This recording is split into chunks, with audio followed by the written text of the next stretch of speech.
বিসমিল্লাহির রহমানির রহিম। সকল প্রশংসা আল্লাহর, সকল ক্ষমতার মালিক আল্লাহ মহান। আসসালামু আলাইকুম আমার প্রাণ প্রিয় সকল আপনজন, কেমন আছেন? আমি আপনাদেরই সামান্য একজন কান্তা আপা আবারও চলে আসলাম। আজকে 23/2/2025 সাল। আল্লাহর নামে কাজ শুরু করিলাম। আমি আমার আল্লাহর ঘরে সালাম ও দোয়া পৌঁছে দিলাম। আমার প্রিয় নবীজি রওজা মুবারকে সালাম ও দোয়া পৌঁছে দিলাম। হযরত শাহজালাল শাহপরানে সালাম ও দোয়া পৌঁছে দিলাম। আজমি শরীফে সালাম ও দোয়া পৌঁছে দিলাম। মাইজবান্ডার শরীফে সালাম ও দোয়া পৌঁছে দিলাম। আল্লাহ নামে কাজ শুরু করলাম। আমরা পাত্রপাত্রীর সন্ধান দিয়ে বিয়ের ব্যবস্থা করি। আপনাদের যাদের ঘরে বিবাহযোগ্য ছেলে মেয়ে আছে, ইনশাল্লাহ আপনারা চলে আসবেন। আমি একটু আমাদের সিস্টেমটা বলে দিচ্ছি, আপনারা অবশ্যই ভিডিওটা দেখে মাশাল্লাহ আলহামদুলিল্লাহ বলে সবসময় মনে করবেন যে আল্লাহ যখন যেখানে হুকুম রেখেছে এটা না আসা পর্যন্ত আপনাদের কাজ হবে না।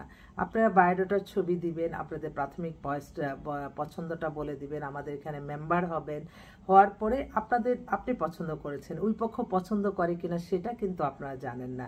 অতএব দুই পক্ষকে আমাদের একটা না আরেকটা না পছন্দ না হওয়া পর্যন্ত আমাদের চেষ্টার জন্যই আমাদের কাছে আসবেন। তো আমি অনুরোধ করব আপনারা কেউ কখনো অতি উৎসাহিত হয়ে আসবেন না, যেখানে গেলেই বুঝি মানে পেয়ে যাব। এটা কিন্তু আল্লাহর হুকুম যেখানে লেখা আছে না যাওয়া পর্যন্ত হবে না, আমি এটা সবসময় বলি। এবং এই পাওয়াটা আপনার যে মনের আশাটা, এই আশাটা পূরণ কিভাবে হবে? আপনাদের নামাজ, রোজা, ইবাদত, বন্দেগী, দান, সদকা, মানুষের কল্যাণ, হজ, উমরা পালন, ভালো কাজের মাধ্যমে। ভালো কাজেই সকল কিছু মানুষকে শান্তি এনে দিতে পারে এবং আল্লাহকে খুশি করলে, আল্লাহর আদেশ নিষেধ মেনে চলে জীবন মেনটেন হবে সুন্দরভাবে। আমি এটা প্রতিটা সময়, প্রতিটা ক্ষণ, প্রতিটা মুহূর্তে আমি লজ্জিত আল্লাহর কাছে। আমি শুকরিয়া জানাচ্ছি আমার আল্লাহ মহানের কাছে যে ছোট ছোট অন্তত একজনের হলেও তো আল্লাহ রহমত বরকত দিয়ে হয়তো কাজ হয়ে যাচ্ছে। সবার যে করতে পারবো যে কোনো কাজ, আপনি সব কিছু করতে পারবেন না। এইখানে ভালো একজন ভালো বলবে, আরেকজন খারাপ বলবে, কিন্তু ভালো কাজ সবসময় উৎসাহ দিয়ে আপনারা এগিয়ে যাবেন। আপনারা অনেকেই মনে করেন যে হয়তো আমি ফোনটা ধরতেছি না। আসলে সত্যি কথা কি, এটা মানে 24 ঘন্টাই তো বাজে। যতক্ষণ না আপনারা মনে রাখবেন যে আমি আপনাদের পছন্দ মতো না দেওয়া পর্যন্ত আমার অক্লান্ত পরিশ্রম, আমি আমার সহকর্মী বৃন্দ মিলে আমরা কিন্তু সারাক্ষণই চেষ্টা করি। তাই আপনাদের কাছে আমার একটাই অনুরোধ, আপনারা ভালো কাজে আপনাদেরকে সাহায্য সহযোগিতা করবেন। সামনে কিন্তু রমজান চলে আসছে। রমজানে কিন্তু অনেক ফজিলত, ভালো ভালো কাজ করার। তো আমরা এবাদত বন্দিগির মতো ভালো কাজগুলি আমরা জমা রাখবো। আমাদের অর্থ বিত্ত জমিয়ে কোনো লাভ নাই। আপনি যত অর্থ বিত্তর মালিক হবেন ততই কিন্তু আপনি দেখা যায় যে আপনার মন মানসিকতা অন্যরকম হয়ে যায়, সাধারণ মানুষের কল্যাণে আসেন না। কিন্তু প্রত্যেকটা মানুষকে মনে রাখতে হবে, কৃতজ্ঞতা প্রকাশ করতে হবে যে এই মানুষগুলির কারণেই হয়তো আজকে আমি ক্ষমতাধর, আমি আজকে, কিন্তু তাদের প্রতি আমার মায়া মমতা ভালোবাসা বেশি থাকতে হবে। আর যারা যত ক্ষমতাবান অর্থবিত্ত মালিক তারা হবে আরো নমনীয়, তারা অনেক ক্ষমাশীল হবে। তারা আল্লাহর কাছে কাঁদতে কাঁদতে বলবে যে আল্লাহ আপনিই তো অর্থবিত্ত দিয়েছেন, আপনার কল্যাণে সবসময় কাজ করব। আমরা তো গাছপালাকে ভালোবাসবো না, আমরা মানুষ যারা গরিব অসহায় মানুষগুলি আছে, যারা মসজিদ মাদ্রাসা এতিমখানা, যারা হয়তো অনেক অভাবী মানুষ আছে দেখলে বোঝা যায় না, সেখান থেকে তাদের রিজিকের ব্যবস্থা, তাদের কর্মসংস্থানের ব্যবস্থা, তাদের চিকিৎসা ব্যবস্থা, দান দক্ষিণা করে দিতে হবে। দেখবেন আপনার জানমালের সদকা হিসাবে এটা আপনার অনেক কাজে লাগবে। আমি কিন্তু আমার আল্লাহর জন্যই কান্নাকাটি করি। আমি অনেকেই আছে যে হ্যাঁ কোথাও কোনো সমস্যায় হায় রে কান্নাকাটি করতেছে, তখন আমি বলি যে আরে তোমরা আল্লাহর কাছে কান্নাকাটি করো। আর এখন তো এমন এটা একটা অন্তর্বর্তীকালের সরকার, কে দিবে কার সাহায্য? কেউ তো। আর এটাও ঠিক যে আমরা তো রাজনৈতিক সরকারও দেখেছি, কিন্তু মানুষের যখন ক্ষমতাবান হয়ে যায় তারা কেন এত অর্থ বিত্তর মালিক হয়ে যায়? তারা তো তখনই তো তারা স্বেচ্ছাচারী হয়ে যায় যে এখান থেকে নামলেই তো আমার সমস্যা, সেজন্যই মানুষ স্বেচ্ছাচারী হয়ে যায়। তাই এগুলি একটু পরিবর্তন দরকার সব কিছুর। আমার বোনরা ফোন করতেছে, আমি সামান্য ক্ষুদ্র মানুষ, আপনারা প্লিজ আমি যদি কোনো কথা ভুল বলি আপনারা ক্ষমা করে দিবেন। কারণ এখনকার এই সামাজিক যোগাযোগের মাধ্যমে কিন্তু মানুষ অল্পতেই বিপদেও পড়ে যেতে পারে। তাই আমি সকলের কাছে দোয়া চাই এবং সবাই আমার এই ভিডিওটা দেখে মাশাআল্লাহ বলবেন, আল্লাহ যাতে কোনো খারাপ মানুষের চোখে যাতে না পড়ে, এটাই আমার অনুরোধ।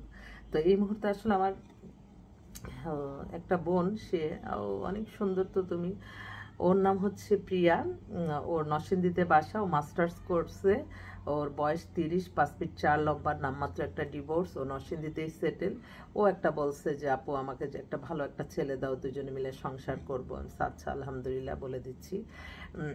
আরেকটা বোন, ওনাদের গুলশানে বাসা, গুলশানে সেটেল, ওরও 32-এর মতো বয়স, শর্ট ডিভোর্স, মেয়ে অপূর্ব সুন্দরী, বিশাল, মানে গুলশানে বাসা, নিজের অনেক কিছু আছে, এতগুলো বলে শেষ করা যাবে না। ডিভোর্স, ওরা একটু দেশে বা বিদেশের একটা ভালো ছেলে যাচ্ছে। আরেকটা বোন, ও গুলশানে বাসা, ও আবার কানাডাই সিটিজেন কিন্তু বাংলাদেশি আছে, ওর বাবাও বিজনেসম্যান, ওরও বয়স 33-এর মতো, ওর জন্য একটা ভালো ছেলে যাচ্ছে। আজকে একটু এই আমার ডিভোর্স বোনদের জন্য একটা ব্যবস্থা যদি আল্লাহ তাদের কোনো না কোনো উসিলায় যদি তাদের এই প্যারাশানি থেকে আল্লাহ মুক্ত করে। আমার আরেক বোন লন্ডনে সপরিবারে থাকে, মেয়েটা ডাক্তার, ওর বয়সটা হচ্ছে 36-এর মতো, 5 ফিট 5 লম্বা। ওই বোনটার আল্লাহ আপনি একটা ব্যবস্থা করে দেন।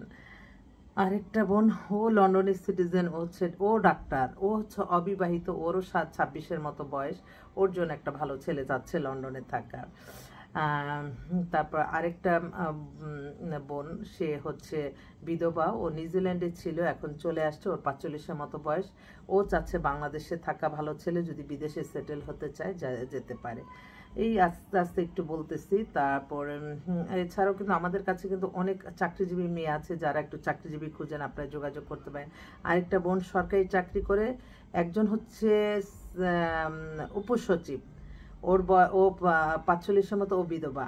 আরেকজন হচ্ছে বিধবা, ও হচ্ছে 40-এর মতো, ও সরকারি চাকরি করে।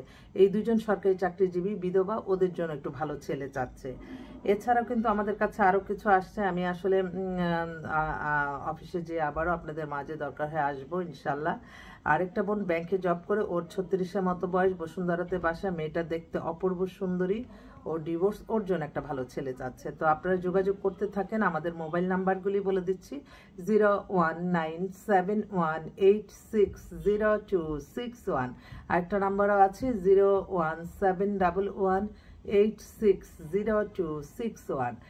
আমাদের অফিস প্রতিদিনই খোলা আছে, সকাল 10টা থেকে রাত্র 10টা পর্যন্তই। এবং রমজান মাস সামনে, এখন আপনারা যত ফরজ কাজগুলি করে যেতে পারেন। এবং আমি আরেকটা কথা বলছি, অনেক সময় দেখা যায় যে আসলে অর্থশূন্য মানুষ তো আরেকটা মানুষের কল্যাণ করতে পারে না, তাই আপনাদের সাহায্য সহযোগিতা ছাড়া কিন্তু এই প্রতিষ্ঠানটি পরিচালনা সম্ভব না। আমি একটু অনুরোধ করব, আপনারা অনেকেই আছেন অনেক বিত্তশালী, অনেকভাবে আপনারা অনেক জায়গায় হেল্প করেন, অনেক দান সদকা দান করেন। তো আমার মতে আমাদের এই প্রতিষ্ঠানটা, আমরা কিন্তু আপনাদের অর্থায়নেই কিন্তু পরিচালিত হচ্ছে, তা না হলে কিন্তু এই প্রতিষ্ঠানটা পরিচালনা সম্ভব হতো না। সকল প্রশংসাই আল্লাহর। তো এখান থেকে কিন্তু আমরা ভালো ভালো কাজ করি।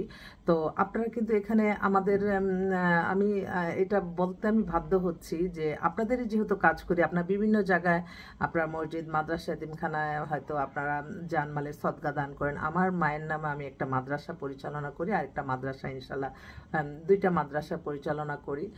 তো যদি আপনারা মনে করেন আপনাদের জাকাতের কিছু অর্থ সামান্য, হয়তো মানে যেটা মানে কিছু সামান্য অর্থ দিলে হয়তো আমি আমার এই প্রতিষ্ঠানটার জন্য না, আমি আমার মাদ্রাসার বাচ্চাদের নিয়ে তাদেরকে একটা ব্যবস্থা করে দিতে পারি। আপনাদের অর্থায়নেই তো এটা পরিচালিত হচ্ছে, এটা তো আর সরকারিভাবে কোনো কিছু আমরা পাই না। মানুষের মায়া মমতার কারণেই এটা পরিচালিত হচ্ছে। এখানে এটা দিয়ে আমরা জীবন জীবিকা নির্বাহ করব এবং ভালো কাজে সাহায্য সহযোগিতা করবো। অতএব এটাও কিন্তু একটা সোয়াবের কাজ।